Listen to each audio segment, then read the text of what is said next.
Ay guys, ito another POV na naman tayo guys. So ito guys, ito meron tayong nakita dito sa event na to guys. Siyempre, shoutout tayo sa South Junction. Siyempre, di tayo sa event nila. So guys, ito, nakalagay sa likod guys is LTI.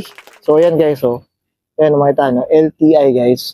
So, ano siya para sa akin guys, ito yung makikita nyo sa mga fake taxi guys. So, pero nakalagay dito is Saint Taxi. To. So, kagandahan dito ito guys. Feeling ko kasi parang European country mga ginatong taxi guys Pero sobrang first dito sa Auto Culture nakakita na tayo ng ganito guys. So, ang ganda pala yung church. Ang laki guys Ayan So, nakakagulat din guys na akala ko sasakyan na din siya pero parang SUV siya guys. Ayan So, ito ang ganda ng harapan. Ayan, makita nyo.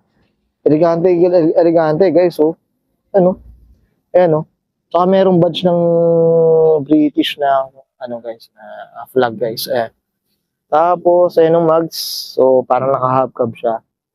Color white. All white to guys. So hopefully sana makita rin natin yung loob guys. So mula kasi guys. So medyo wala na yung order guys. So ayan nakalagay dito Saint Taxi. Ayan guys. So everything siya. Tapos ito meron dito guys. So talagang feeling ko talagang taxi talaga siya guys. So pero this one guys is sa ibang bansa itong ginatong taxi guys.